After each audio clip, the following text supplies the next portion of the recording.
May what I speak, may what you hear be in the name of the God of love, who creates, redeems, and sustains every single one of us. Amen. Please be seated.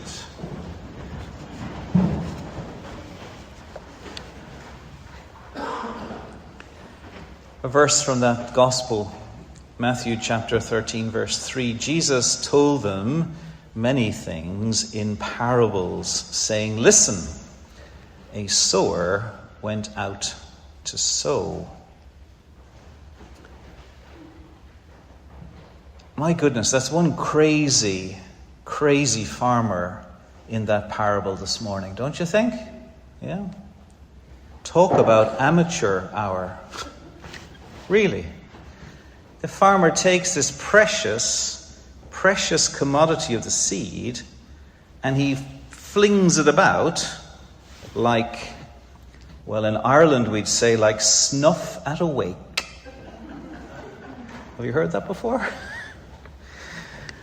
The farmer takes the valuable, precious seed and he throws it about with such apparent lack of care that most of it, it looks as if 3/4 of it, ends up wasted. Wasted on hardened or shallow or choked up soil. Talk about carelessness, eh? I mean, is he doing the sowing with his eyes closed or something? Can't he see how reckless he's being?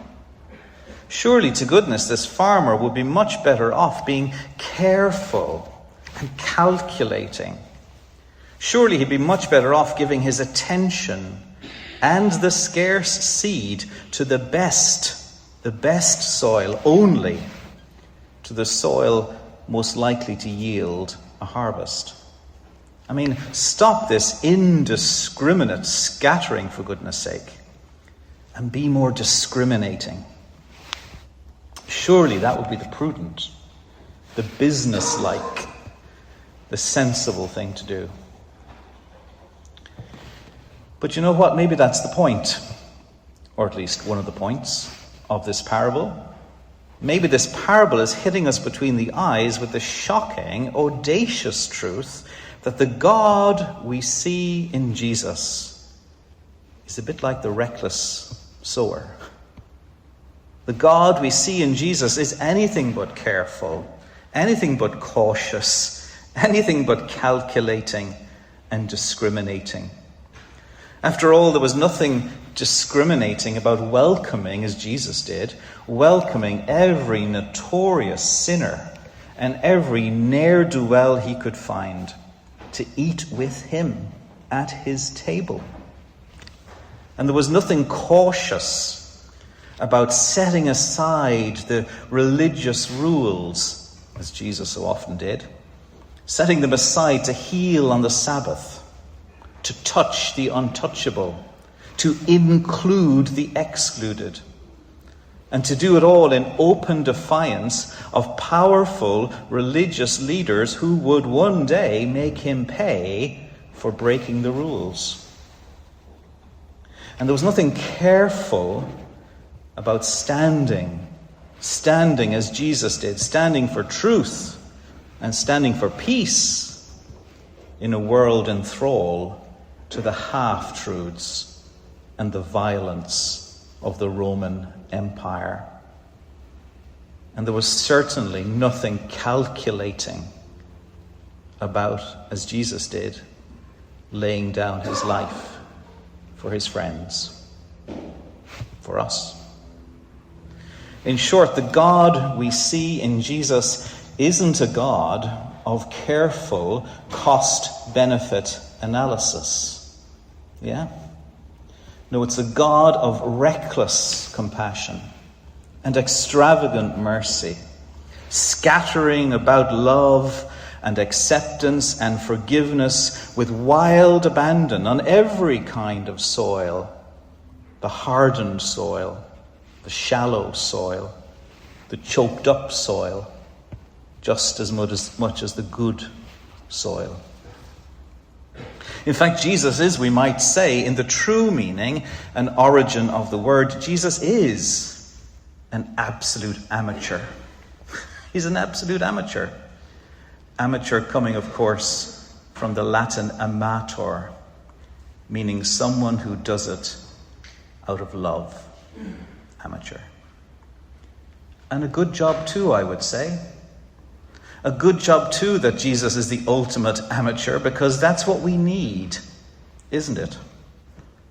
The more I see of life, my own life, others' lives, the more I see of life, the more convinced I am that it is when we know ourselves loved in that extravagant and reckless way, and maybe only then, that we can dare to be all that we know in our hearts we were made to be.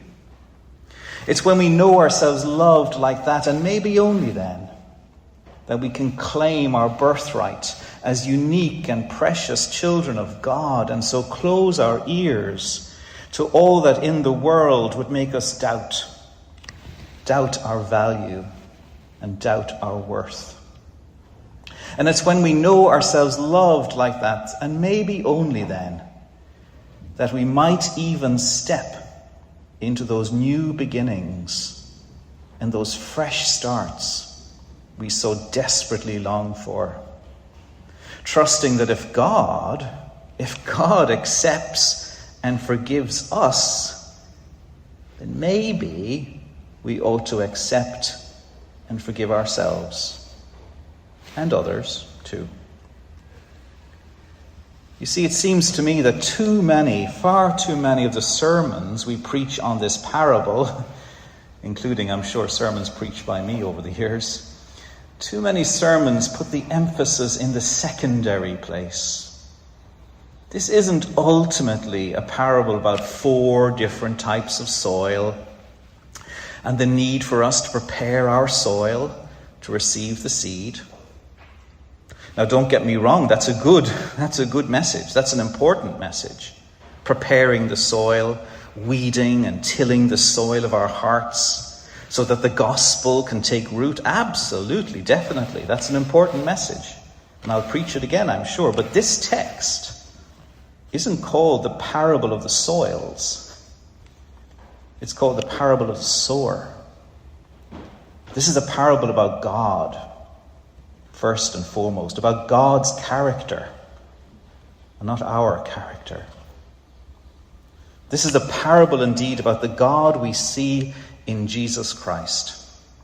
It's about the God who, like the imprudent, incautious, and indiscriminate sower, flings about love, flings about acceptance and forgiveness onto every kind of soil, including the hardened, the shallow, or the choked up soil of our hearts. This is about the God who, again, like the sower, trusts in a power greater than the power of careful calculation and prudent management. That's the power of love, over the top, extravagant love, which, as the parable teaches us, can bring about the most surprising harvest.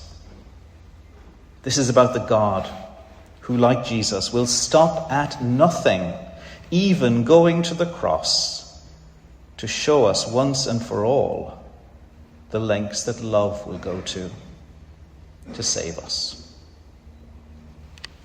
This is a parable, ultimately, that asks us, by the grace of God, asks us to trust in that crazy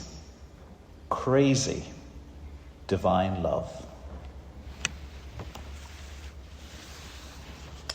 So may it be so for us.